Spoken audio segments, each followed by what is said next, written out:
बिस्मिल्लाहिर्रहमानिर्रहीम। अस्सलाम वालेकुम नाज़रीन, मैं हूँ फैयाज़ राजा और आप देख रहे हैं आपका अपना यूट्यूब चैनल।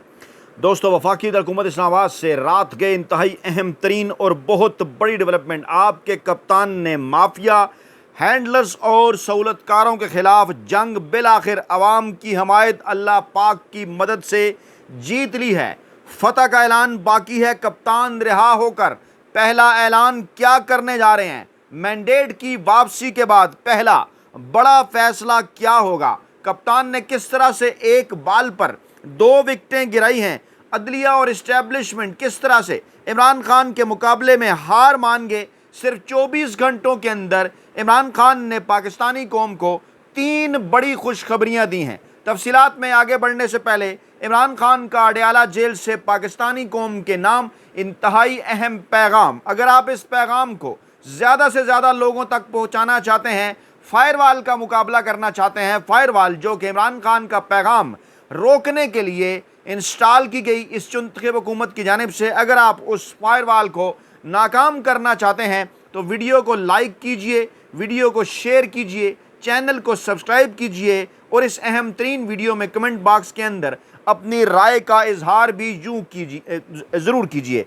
आगे बढ़ते हैं जनाब। पहले इमरान खान का बयान, जेल की चक्की में मर जाऊंगा, अल्लाह ना करे, मगर वक्त के यजीद की गुलामी कबूल नहीं करूंगा। इमरान खान का दबंग ऐलान। इमरान खान ने कहा, मुझे बताया जा रहा है कि ताकतवर के सामने खड़ा होने की जुर्रत कैसे की? जेल की चक्की में मर जाऊंगा मगर वक्त के यजीद की गुलामी कबूल नहीं करूंगा। आपको याद होगा कि ये मजदूर सहाफ़ी इस प्लेटफार्म पर बारहा आपके सामने ये बात गोश गुजार कर चुका कि जनाब कितने वियां दा सो होंदा है। पता चल जाएगा पाकिस्तानी इस्टेब्लिशमेंट और अदलिया को जब उनका सामना इमरान खान के साथ होगा, क्योंकि 70 की दहाई में जुल्फ़िकार अली भुट्टो और उनकी पीपल्स पार्टी और 90 की दहाई में नूरा लीग और उनकी नवाज़ लीग के मुकाबले में फतह हासिल करने वाली पाकिस्तानी इस्टेब्लिशमेंट और अदलिया को इमरान खान और पाकिस्तान तहरीक-ए-इंसाफ ने चारों शाने चित कर दिया है। इमरान खान से आज जब गुफ्तगू होने लगी अडयाला जेल में, तो पहले सहाफ़ियों ने इमरान खान से शिकवा किया और कहा कि हम पर आपकी बहन अलीमा खान ने इल्ज़ाम लगाया है कुछ रिपोर्टर्स पर कि वो एजेंसियों से हैं। क्या आप पॉलिसी स्टेटमेंट देंगे कि आप हम पर भरोसा करते हैं? इमरान खान ने कहा कि मैं अलीमा खान से पूछूंगा, उन्होंने ऐसा क्यों नहीं कहा, मैं आप पर एतमाद करता हूं, आप जहाद कर रहे हैं। इमरान खान ने कहा, पाकिस्तानी क्रिकेट के साथ डिज़ास्टर हुआ, मोहसिन नकवी का नाम अखबारात में नहीं पब्लिश हुआ, दुनिया में हमारा मजाक हो रहा है कि बांग्लादेश ने हमें फेंटा लगा दिया है, इससे नीचे हमारी क्रिकेट नहीं गिर सकती। मोहसिन नकवी के पास कोई तजर्बा नहीं, इसके पास कोई काबिलियत नहीं, उसको ऊपर लाया गया। जिन्हें चेयरमैन पीसीबी बनने का शौक़ है, मोहसिन नकवी की सिर्फ ये काबिलियत है कि उससे जनरल आसिम मुनीर पसंद करता है। इमरान खान ने नाम लिया जनरल आसिम मुनीर का। मीडिया रिपोर्ट्स के मुताबिक इमरान खान ने कहा कि इस मरतबा मुल्क में तारीख की सबसे कम सरमायाकारी आई, हुक्मरान कर्ज पर कर्ज ले रहे हैं, जिससे महंगाई का नया तूफान आने वाला है, जबकि ऊपर बैठकर फैसला करने वालों के अरबों डॉलर्स बैरून मुल्क में हैं। आज बता रहा हूं, मुल्क इनकलाब की तरफ जा रहा है। 8 फरवरी के खामोश इनकलाब से इन्हें जाग जाना चाहिए था, लेकिन ये लोग अब सुप्रीम कोर्ट ऑफ पाकिस्तान का बेड़ा गर्क करने लगे हैं कि इलेक्शन फ्रॉड सामने ना आए। इमरान खान ने कहा, गुज़श्ता 2.5 सालों के दौरान दुबई में तारीखी सरमायाकारी हुई, फैसला करने वालों के पास ना अकल है ना उनके पास इखलाकियात है, इससे ज़्यादा अहमकाना फैसले नहीं देखे। डॉक्टर यास्मीन राशिद 75 साल की औरत, कैंसर सर्वाइवर, लेकिन इसे भी जेल के अंदर रखा हुआ है। मुझे सबक सिखाने के लिए 7 माह से बुशरा बीबी को भी जेल में रखा हुआ है। मुझे ये बताया जा रहा है कि ताकतवर के सामने खड़ा होने की जुर्रत कैसे की तुमने? ये मुझे बता रहे हैं कि साइबर के सामने क्यों खड़े हुए?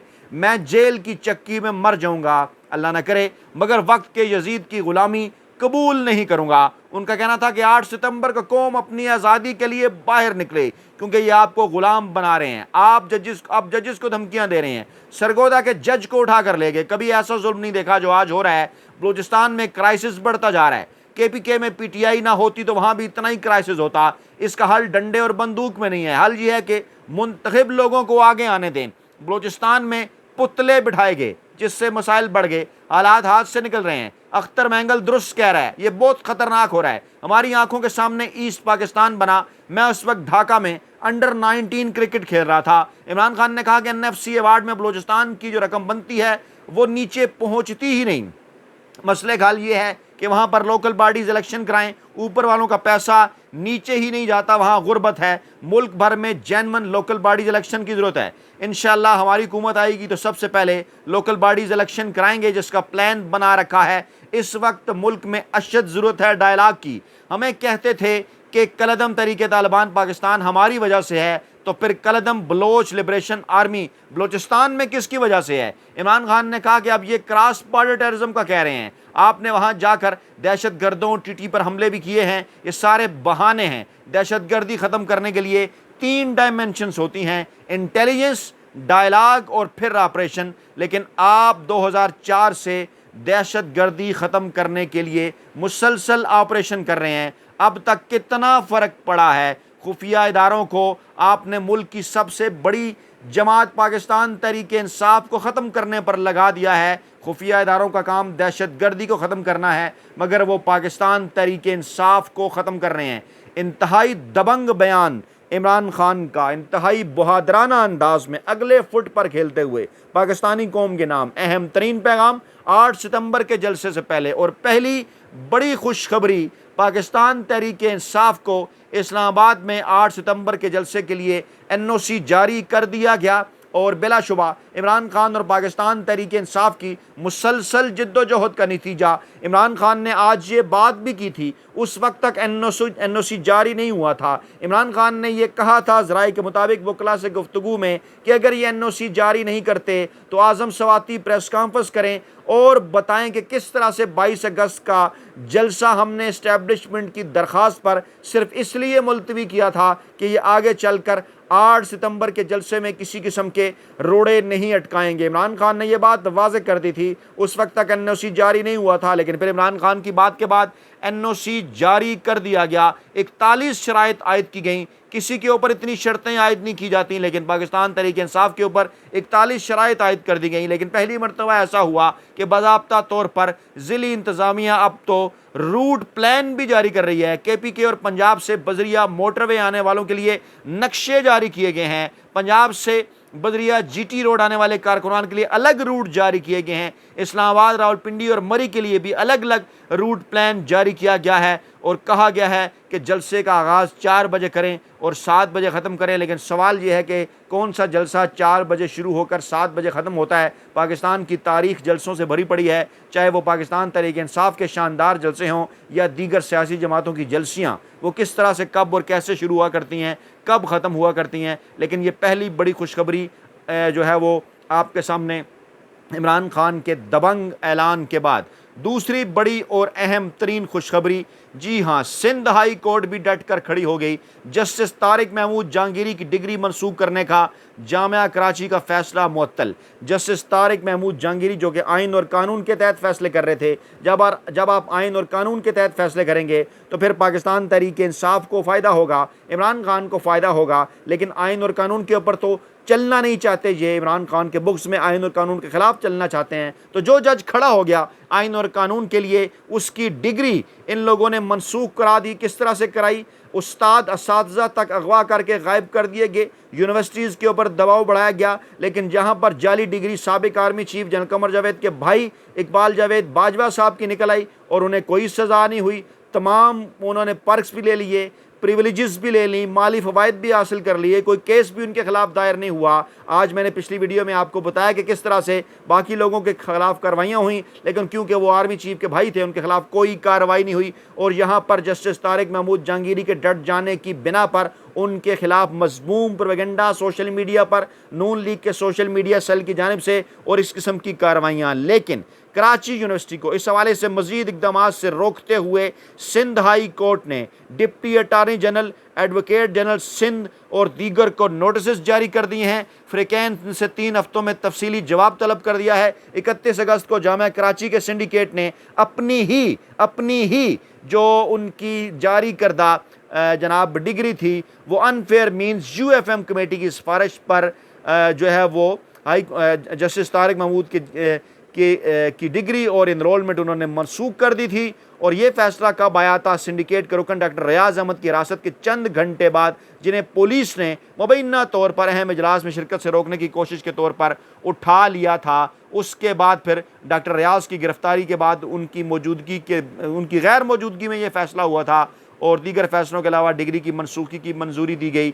लेकिन अब सिंध हाई कोर्ट का बड़ा फैसला रोक दिया है इस मामले को यहीं पर और कहा है कि तमाम तर कार्रवाई रोक दी जाए। सिंध हाई कोर्ट इस मामले को खुद देखने जा रही है। दूसरी बड़ी और अहम तरीन खुशखबरी, तीसरी बड़ी और अहम तरीन खुशखबरी, इमरान खान ने सिर्फ और सिर्फ 36 घंटे पहले ये बात की थी कि काजी फैज़ ईसा साहब नैब तरामीम केस का फैसला रोक कर बैठे हैं। एक बात को समझिए, इमरान खान के ऊपर 2 केसेस हैं, 190 मिलियन पाउंड और तोशाखाना 2। तोशाखाना 2 के अंदर जो करप्शन के इल्ज़ामात हैं वो 50 करोड़ से कम के हैं और दूसरी जानिब 190 मिलियन जो पाउंड का मामला है उसके अंदर भी कुछ फेंकियाँ हैं जो कि नैब की जानिब से हैं, जो कि तफ्तीशी अफसरान की जानिब से हैं। वाज़े तौर पर अगर सुप्रीम कोर्ट ऑफ पाकिस्तान में हुकूमत की ये दरख्वास्त कबूल होती है जिसके 90% चांसेस हैं और नैब तरामीम को अगर बरकरार रखा जाता है तो ऐसी सूरत हाल में इमरान खान को वाकई बाज़ाब्ता तौर पर, बाकायदा तौर पर इसका फ़ायदा होगा। दोनों केसेस मुकम्मल तौर पर उड़ जाएंगे। हालांकि इमरान खान कोई फ़ायदा उठाने के लिए तैयार नहीं थे। वाज़े कर लेना चाहते हैं आपके सामने कि नैब तरामीम मंजूर कर ली गई। उसके बाद गुज़श्ता बार से इमरान खान ही ने दरख्वास्त दी थी, सुप्रीम कोर्ट के बेंच ने यह फ़ैसला दिया था, तरामीम को कलअदम करार दे दिया था। कहा भी गया था इमरान खान को कि इस फैसले से तो आपको नुकसान भी होगा। इमरान खान ने कहा मैं अपने किसी नुकसान से नहीं डरता, यह मुल्क का मामला है, मेरे ऊपर तो कैसे से झूठे हैं, तफ्तीश आगे बढ़ाएं। लेकिन अब इस फैसले के बाद जो कि आज मतवक्को है, जिसमें वाज़ह तौर पर यह नज़र आ रहा है कि इस फैसले के आने के बाद ना सिर्फ इमरान खान की रिहाई दीवार पर लिखी हुई नज़र आ जाएगी बल्कि इसके साथ साथ मैंडेट की वापसी की राह भी हमवार होगी। ये तीसरी बड़ी और अहम तरीन खुशखबरी आज इस पर सुप्रीम कोर्ट ऑफ पाकिस्तान का 5 रुकनी बेंच जिसने 6 जून को फैसला महफूज किया था। ज़रा सोचिए, एक तरफ तो मंसूर अली शाह साहब और उनके बरादर जजेस पर दबाव डाला जाता है जनाब कि आपने मखसूद नशिस्तों के हवाले से 1.5 माह हो गया है, आपने तफसीली फ़ैसला जारी नहीं किया। लेकिन यहाँ पर तो तफसीली तो दूर की बात, तहरीरी फ़ैसला भी नहीं है कोई आया था, कोई मुख्तसर शार्ट आर्डर भी नहीं आया था, कोई 3 माह से ज़्यादा का अरसा हो गया है इस केस को काजी साहब ने लटका के रखा हुआ है। 6 जून को फैसला महफूज किया था। जस्टिस अमीनुद्दीन थे उनके साथ, काजी फैज़ ईसा साहब के साथ जस्टिस जमाल खान मंदोखेल साहब थे, जस्टिस अतर मिनुल्लाह और जस्टिस हसन अज़हर रिजवी। और जनाब इस केस का फ़ैसला, बड़े केस का फ़ैसला आज आने जा रहा है और इस फैसले के आने के बाद आपके लिए तीसरी बड़ी खुशखबरी के तौर पर इमरान खान की रहाई की बुनियाद रखने वाले इस फैसले को याद रखा जाएगा। इमरान खान के हवाले से उमर अयूब साहब ने वाज़े कर दिया कि किसी गलतफहमी में कोई ना रहे, इमरान खान का मिलिट्री ट्रायल ना ही किया जा सकता है ना ही होगा। इंसदाद दहशतगर्दी अदालत में पेशी के मौका पर वो मीडिया से गुफ्तगू कर रहे थे। उन्होंने कहा कि पीटीआई के जिन रहनुमाओं के फ़ौजी ट्रायल हो रहे हैं वो सियासी कैदी हैं, बानी पीटीआई का फ़ौजी ट्रायल नहीं होगा। चंद दिन पहले ख्वाजा आसफ ने दुरफंतनी छोड़ी थी कि इमरान खान का मिलिट्री ट्रायल सबके सामने होगा और किसी से इजाज़त लेने की ज़रूरत नहीं है। लेकिन आज वाज़े कर दिया उमर अयूब, अपोजिशन लीडर पाकिस्तान तहरीक इंसाफ में, कि कोई मिलिट्री ट्रायल इमरान खान का हरगिज़ नहीं हो सकता। रऊफ़ हसन साहब ने क्लियर कर दिया, वाज़े कर दिया, ये जो इल्ज़ामात लगा रहे थे कि फैज़ हमीद के पाकिस्तान तहरीक इंसाफ की क़यादत के साथ राब्ते थे, उन्होंने कहा बिल्कुल फैज़ हमीद रिटायरमेंट के बाद भी मेरे समेत कई पीटीआई अरकान से राब्ते में थे। होती है दोस्ती जारी क्या पाकिस्तान में? ठीक है, ये बात ज़रूर है कि जनाब उनको इस बात को देखा जाना चाहिए कि रिटायरमेंट के कितने अरसे बाद वो सियासत के अंदर हिस्सा ले सकते हैं। तो ये बात लिखी हुई है, उसके लिए कुछ अरसा है। तो क्या जो पहले जर्नैल रिटायर होते रहे या हाजिर सर्विस होते, उनके मुख्तलिफ सियासी जमातों से रवाबित नहीं होते रहे? क्या नून लीग या पीपल्स पार्टी के अंदर रिटायर जर्नैल साहिबान शामिल नहीं हुए और शामिल होने से पहले उस मुद्दत के दौरान क्या उनके राब्ते नहीं थे? रऊफ़ हसन साहब ने कहा जनाब के अलैक सलैक की हद तक ताल्लुक़ था, पार्टी के दीगर अरकान के साथ किस नौयत का था मुझे नहीं पता, लेकिन सवाल ये है कि क्या जिनके साथ दोस्ती होती है तो फिर क्या ये देखा जाए कि उसकी रिटायरमेंट हो गई है तो ताल्लुक भी तोड़ दे। ताल्लुक दोस्ती का कतन ये मतलब नहीं कि कोई हम साजिश कर रहे थे सिस्टम के ख़िलाफ़, रियासत के ख़िलाफ़, या कोई 9 मई के हवाले से प्लानिंग, अगर कोई ऐसे सबूत है तो बताएं। और उन्होंने वाज़े कर दिया एक बार फिर कि 22 अगस्त का जलसा जनाब मुलतवी कराने के लिए इस्टेब्लिशमेंट ने रब्ता किया था। और आज इमरान खान ने कहा भी था कि आज़म सवाती साहब प्रेस कॉन्फ्रेंस करके बता दें कि दरख्वास्त की थी इस्टेब्लिशमेंट ने कि इस जलसे को मुलतवी किया जाए। तो जनाब इस तरह से अहम तरीन और बहुत बड़ी डेवलपमेंट और DGISPR की इस प्रेस कॉन्फ्रेंस के बाद जो कि आज की गई, जिसमें उन्होंने कहा कि फ़ौज के उनका कोई सियासी एजेंडा नहीं है। इन 3 बड़ी खुशखबरियों को इंतहाई अहम तरीन समझा जा रहा है, जो कि आइंदा आने वाले दिनों के अंदर पाकिस्तान का सियासी माहौल तब्दील करके रख देंगी। अपना बहुत ख्याल रखिएगा, दुआओं में याद रखिएगा। नई वीडियो के साथ जल्द हाजिर होंगे। अल्लाह ने के बाद।